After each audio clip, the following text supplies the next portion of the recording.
I want to call the meeting to order of the Tuesday, July 21st, 2020, Reno County Commission to order. If we'll stand and do the Pledge of Allegiance. I pledge allegiance to the flag of the United States of America and to the republic for which it stands, one nation, under God, indivisible, with liberty and justice for all. For those of you who notice an empty quarters, we have Commissioner Sellers, Chairman, on the phone as he is en route out of state. And so Mr. Bush is not available to be here this morning. And so we're thinking about Mr. Bush and Mr. Sellers as they're out of touch with us today in the meeting room. Are we going to have a COVID-19? Are they there on their way up, or are we going to put that till later? Or they had the 8:30 sit rep call, okay. So it may be a little late. Is there anyone in the public who would like to make a comment that's not on the agenda? We'll check and see. I don't believe there's anyone out there. No, there isn't. So today I would like to remove the executive session from the additions and revisions to the agenda as it's not necessary. Is that satisfactory with you, Commissioner Sellers? Yes, that's satisfactory to me. Okay. The consent agenda today consists of vouchers totaling $452,151.21 and a change order 2020-297. I would take a motion to approve the consent agenda as presented by staff. I would make that motion. And I will second that motion. Any further discussion? Hearing none, please take the roll. Commissioner Hurst. Yes. Commissioner Sellers. Yes. Okay. And now we have our COVID-19 update from the Health Department with Nick, and for coming up first.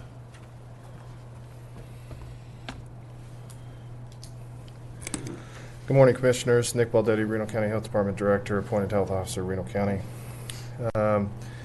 As of this morning, the United States has registered 3,831,450 cases of COVID-19 with 140,909 fatalities. The states surrounding us, the state of Colorado has 40,548 cases with 1,758 fatalities. Nebraska has 22,847 cases with 313 fatalities. Oklahoma has 25,436 cases with 452 fatalities. And Missouri has 34,102 cases with 1,138 fatalities. As of yesterday, the state of Kansas has registered 23,334 cases of COVID-19. 1,497 of those have required hospitalization, and we have 307 fatalities associated with COVID-19 as of yesterday. For Reno County, as of this morning, we've tested 3,804 constituents. 3,639 of those are negative. That's roughly 6.05% of Reno County's population as of today. Since March, we've had 165 positive cases of COVID-19 with 123 recovered. So right now, we stand at 42 active cases as of this morning. We have 2 active clusters. One is associated with long-term assisted living care facility, and then the other is the Hutchinson Correctional Facility. As of this morning, if you remember, last week we were running the prior week's positive testing rate. We broke 8%. This morning, we're at 4.04%. So 4.04. 4.04. Now, the investigations and testing that were administered last week still haven't come through, but at the same time, at least to start the week, is some good news. So I have not gotten a hospital sit rep. In fact, let me just double check to make sure it hasn't come through yet. Oh, it has. It looks like, okay. There's a total of 82 patients for the hospital as of this morning. So that's their census. It looks like they have 7 positive COVID-19 patients, as well as 18 that have been admitted. And they have ran 19 tests in the last 24 hours. So unfortunately, that is an uptick in activity in terms of what we've been seeing from yesterday to today. So that will be put into the sit rep document and then sent out. So other than that, Adam, are you going to just briefly announce the executive orders? Yesterday. Okay. So yesterday, Governor Kelly signed Executive Order 20-59, which mandates face coverings for all individuals within schools or facilities with an exemption for certain medical conditions or while consuming food and or drink. The executive order will also mandate social distancing of 6 feet apart, except for teacher-student instruction. Also, Governor Kelly has indicated that she will sign Executive Order 20-58 once the Kansas Board of Education votes to approve the order. EO 20-58 seeks to delay schools from beginning instruction from August to September 8th of 2020. So we're waiting for the Board of Education in terms of their review of EO 20-58, as well as it was just released 20-59 yesterday and signed. I need to sit down with it, read it, and then also I need to have a sit down with council as well as the district attorney in terms of its application for Reno County. So I think that's all I have for the commission this morning in terms of an update. Commissioner Sellers, do you have any comments, questions? I don't believe I have any questions. Thank you. All right, I just have one because I've watched the CDC a little bit. And tell me if I'm wrong, but it seems like that a lot of us tend to pick and choose the CDC's recommendations, and do you find that's probably pretty true, or I see this when they say regarding masks and regarding school openings. I know that CDC never recommended closing schools, but they recommend that only. Sure. And they recommend opening schools with proper procedures to protect those vulnerable students. Mm-hmm. Do you find that we have a tendency as a public, if I don't like something, I disregard the CDC. If I like CDC, I proceed with CDC recommendations? I think, Commissioner Hurst, you're speaking to a greater challenge of this event in its entirety, in that there's a lot of information coming out almost daily. But additionally, there's no doubt that information has changed even from the CDC, from the Health and Human Services Division, even from some of the top infection preventionists in the White House coronavirus task force. And I think that's created a lot of confusion leading up to this point. I think you're right. I think throughout this duration, because there's been some changing of the information that comes out of some of those organizations, that it's created doubt. And so now people are generally speaking, and again, I'm speaking very generally, but kind of picking and choosing what they want to adhere to, what they don't want to adhere to. I think what people need to understand is that this is a brand new viral body that the academic body in terms of the world is trying to understand, in the midst of a global emergency. And so, so there's a lot of pressure on all sides. And initially, I think, let's take masks, for example. Initially, masks, the information in terms of masks aren't needed when that first came out. Oh gosh, I want to say like March, April maybe. Was really to try and conserve the stockpile of medical grade masks for the medical community, right? To make sure that there was access. And then when it shifted and the use of cloth masks, well, then I think there's been a rebuttal, of like, well, first you told us masks aren't needed, and now you're telling us masks. But there's research and published papers that have certainly come out and said, hey, just the aspect of a barrier, just the barrier itself seeks to hyphenate the projection, right? And that's really the utilization of a mask. And I don't know that that's clear enough. And depending on where you get your information, it becomes a topic of conversation. I was sent a link to the CDC that I thought was very, very good, an explanation of the cloth mask. And so I appreciated that person sending me that information, because I think it spelled it out really good, that the place of the cloth masks. Yeah. So if anybody, I would be happy to send that link to someone if they would send me an email here. Yeah. I think if, and I've said this multiple times, but I think if we can just instead shift the lens to the aspect of just doing what's best and respecting those around us as a matter of informing our personal decision making, then that's how we're gonna overcome this. But it's when we draw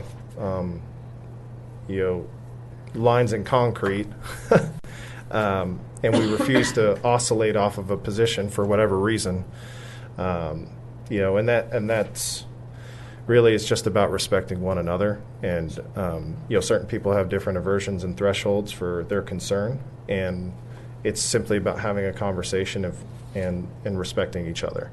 So, but I thought the CDC did a really good job of explaining the purpose of the cloth mask, and I think it's worth people to look at to Absolutely. define that. I really do. Yeah, and we can post that on our website as well and make that publicly available. So, Well, anyway, that's all comments I had. sure. Commissioner Sellers, any other thoughts? No, thank you. All right. Adam? Thank you, Nick.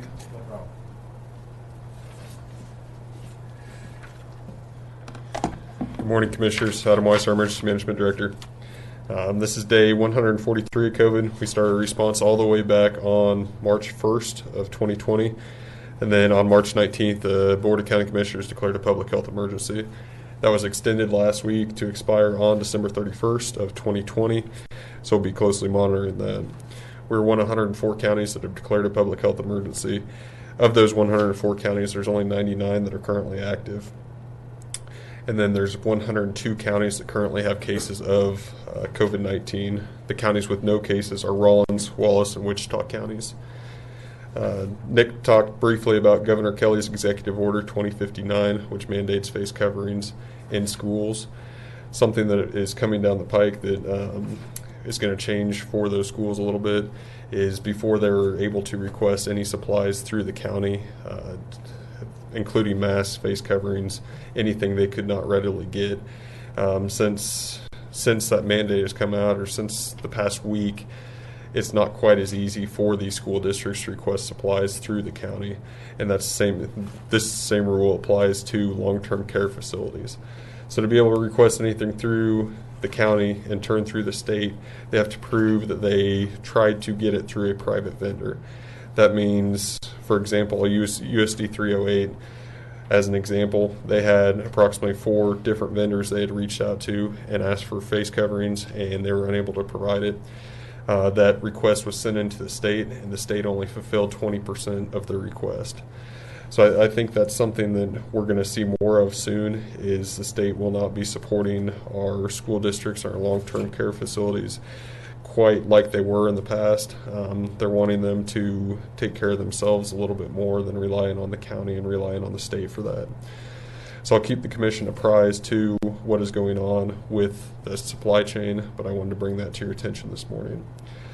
Adam, can I ask you a question here? Commissioner Sellers, my question was if they buy from a vendor, if they are able to get from a vendor outside, they pay for that, will that CARES Act help them with that expenditure? So there's some CARES Act money that went directly to schools. So it could help depending on how they spend their money. I'll leave it at that. Maybe that's too early a question to ask, huh? There's funding out there available, but Okay. I'm just not sure, even going through a private vendor, that their large mass requests are going to be able to get fulfilled. I think there's a pretty big need, and with all the CARES funding that's coming to the counties right now, I believe that need for those face coverings, there's going to be a lot of requests out there for all the private agencies or private businesses that have face coverings for those. So there may at some point become a shortage of availability of face masks. I believe so, but there's so many options out there. There's the cloth ones, there's the paper ones, there's a plethora of options. I don't think looking at a shortage is really a shortage, because they have other options there. But if you're going to go out and order 250,000 of them or 500,000 of them, I believe it could be some time before those start trickling in. Will, if some parents or so forth build them like this, is that satisfactory? Or Yes, sir, that's satisfactory. Okay. And I truly believe that sending your children to school, I have children, and we'll provide our own face masks to send them to school, but it's gonna come down to a school board policy or a school policy of what they're going to provide or how they're going to keep their children safe. all right, thank you. But that's all I have for you this morning. Commissioner Sellers, do you have any questions? I don't believe I have any questions for Adam. Thank you. All right. Thank you, Commissioners. Thank you, Adam. Thank you, Nick and Adam. Appreciate the update.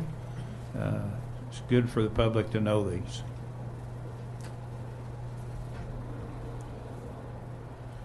Going on down the line to item 8, discussion and action items. And that item A is set a canvass date for the August 4th primary election. And Donna Patton, and County Clerk, and Jenna. Jenna, are you going to be up on this? Okay. Election staff is recommending to canvass on Thursday, August 13th in the annex beginning at 9 a.m. Go ahead, ma'am. Okay, we would just like to request to set the date to do our canvass for the primary election, August 13th at 9 a.m. All right. Commissioner Sellers, I'll make a motion that we set that date of August 13th for the canvass. all right, I'll second the motion.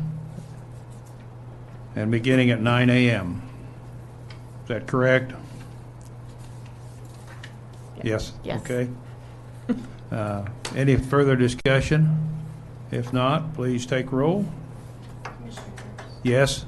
Commissioner Sellers. Yes. All right. Now for the setting a canvass date for the November 3rd, 2020 general election. Election staff is recommending to canvass on Thursday, November 12th, 2020 in the Annex Conference Room beginning at 9 a.m. Okay. Is that correct? That is Would you like to correct. add anything else? I don't. All right. And Commissioner Sellers, would you, is that? Yes, I would make the motion that we do the canvass on Thursday, November 12th, 2020, beginning at 9 a.m. All right. Further discussion? If not, roll, please. Commissioner Hurst. Yes? Commissioner Sellers. Yes. All right. Thank you, Jenna. Thank you. Appreciate your time coming over.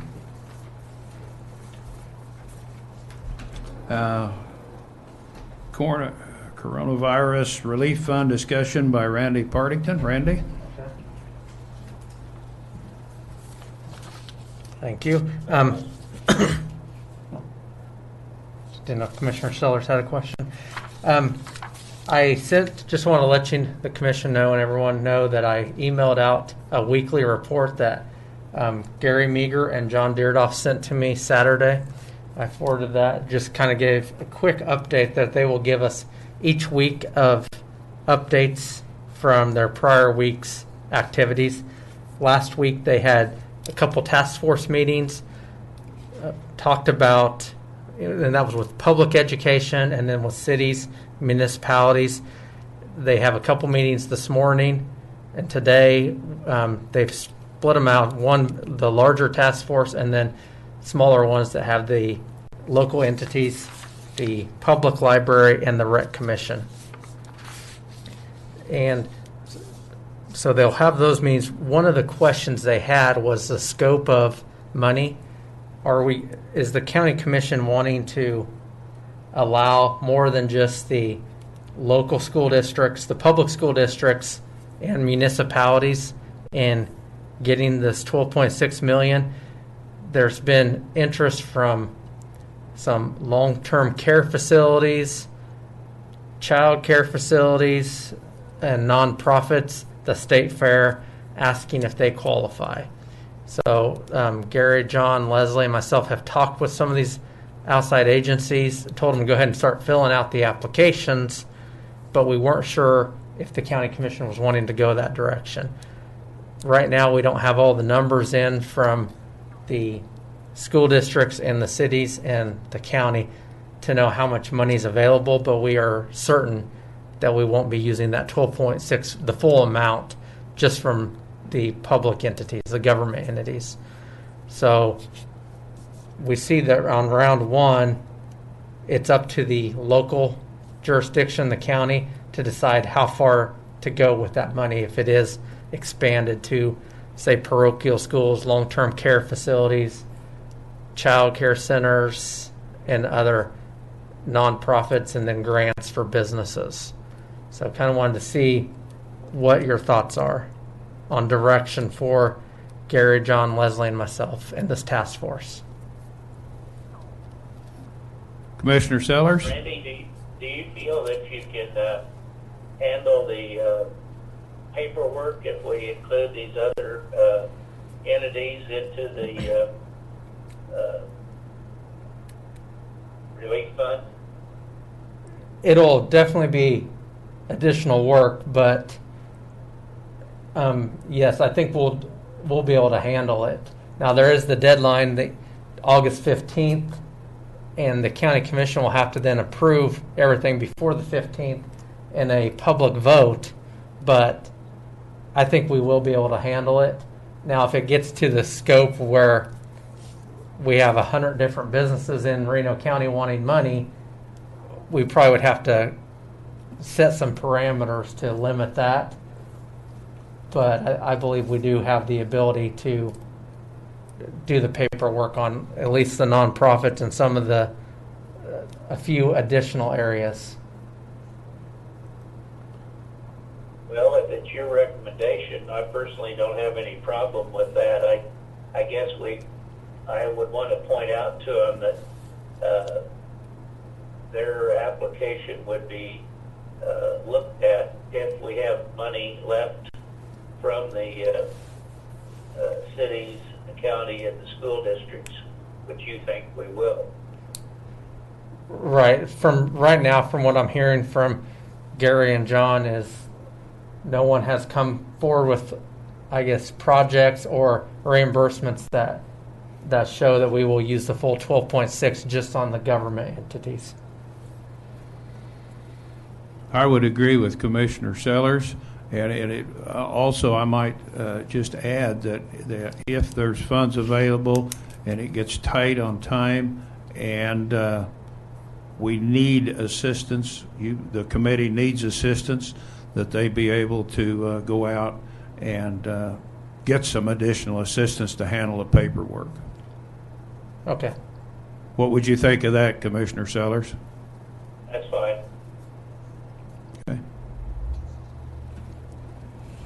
That's the only updates I had All for right. today. Thank you. Thank you. Okay, now the committee. Now that you're sat back down, why county administrator report? All right, I just wanted to give you an update. The CDBG CV grant, we had, as mentioned last week, there's 5 applications that qualify in Reno County that are outside the corporate limits of the city of Hutchinson. Last week, as we were getting closer to thinking we could start having a committee look at the applications, the state of Kansas had new guidelines that we had to send out to those 5 applications asking for 12 months of gross revenue, the 12 months prior gross revenue of the entities and cost of goods sold during those 12 months.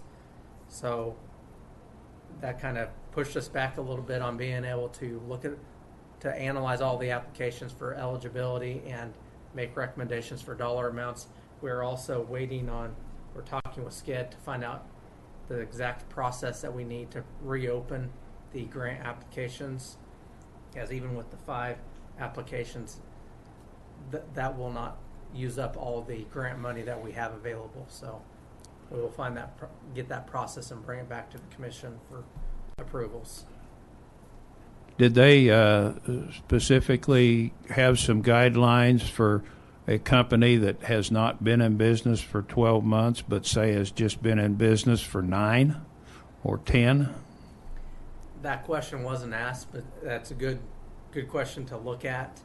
I would assume that it would be their sales from whatever they do have, however long they've been in existence. Because some may have started, say, in January or December, and then got caught in the March COVID-19. So I have just a question I had. Commissioner Sellers, any questions or?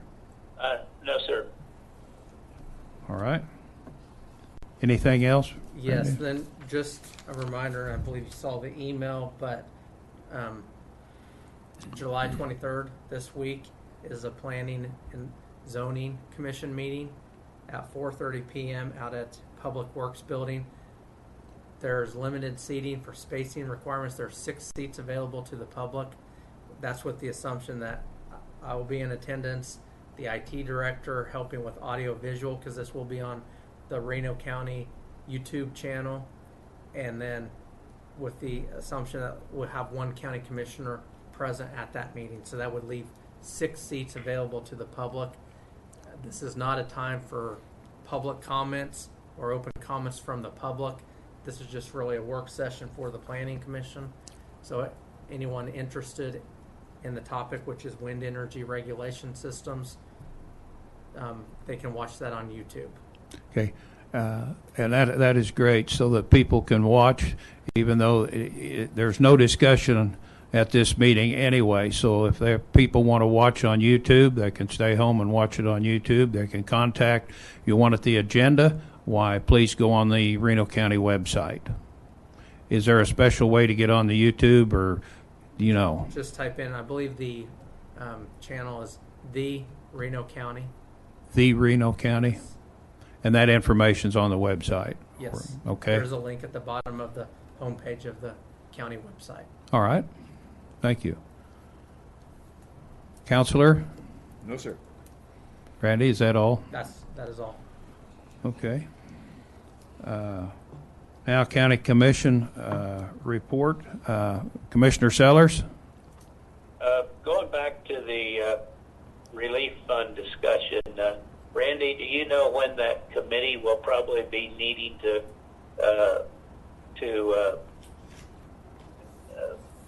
look at those applications? Have you figured out a date for that yet? I do not have a date yet. I was waiting to get the final word from SCED that they have all the information needed on the applications. Once I get that, I will reach out to all the committee members. I'm hoping in the next week or 2. Okay. So you think that meeting might be, say, in 3 weeks or so? I'm hoping before then, but yes, at the very latest in 3 weeks. But I'm hoping next week. Okay, very good. Thank you. Yes. Anything else, Commissioner? No, I have nothing else. All right. The only comment I had is received an email, as we all did, from T-Works regarding construction. The letting on the Reno Rice K96 extension around Nickerson will be in February of 2021. And so just an update for those who might be in the area. And I have nothing else. And no one else has anything?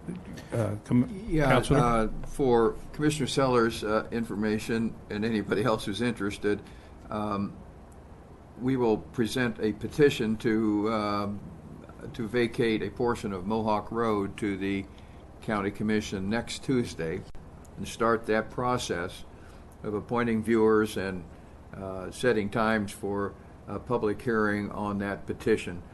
The easements that are necessary for the utilities, which are now in the road right-of-way, have been prepared and are available to be signed by the County Commission if, in fact, the road is vacated.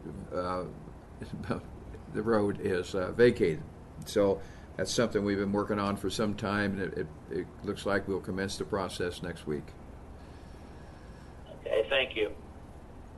All right. If there's no further business to take care of at this commission meeting, I'll declare the meeting adjourned.